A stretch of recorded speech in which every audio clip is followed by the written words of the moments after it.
Yeah Wajid గారు మాట్లాడతారు ఇప్పుడు. డిఓపి వాజిద్ భాయ్ గారు ప్లీజ్. సో యా హాయ్ అండి. సో టీజర్కి మంచి రెస్పాన్స్ ఇచ్చారు. So thank you so much.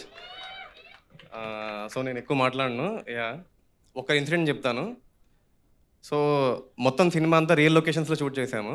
అక్కడ ఉండే లైక్ రియల్ క్రౌడ్, అక్కడ ఉండే పీపుల్లోనే చాలా షార్ట్స్ అన్నీ అమలాపురం అంబాజీపేట అటు సైడ్. సో అక్కడ అంటే జనాలు అందరూ వాళ్ళనే షూట్ చేశాము. వాళ్ళ అంటే లైక్ వాళ్ళ క్లోజప్ షాట్స్ కూడా మూవీలో ఉన్నాయి. దానికి దానికి లైక్ అంత ఆ ఇంపాక్ట్ ఉంది కాబట్టి సినిమాలో కూడా వాళ్ళ షార్ట్సే ఉన్నాయి. దానికి soul reason Suhas బ్రోనే.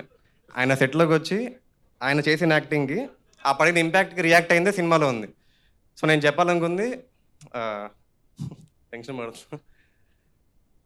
So yeah ఈ ఇంపాక్ట్ చాలా గ్లిమ్స్ మాత్రమే. యాక్చువల్ ఇంపాక్ట్ ఆయన లైక్ ఆ ఓవరాల్ యాక్టింగ్ కానీ ఆ ఇంటెన్సిటీ కానీ సినిమాలో చాలా ఉంది. సో యా ఇలాగే మీకు సినిమా కూడా నచ్చుతుందని యా థ్యాంక్ యూ అండి.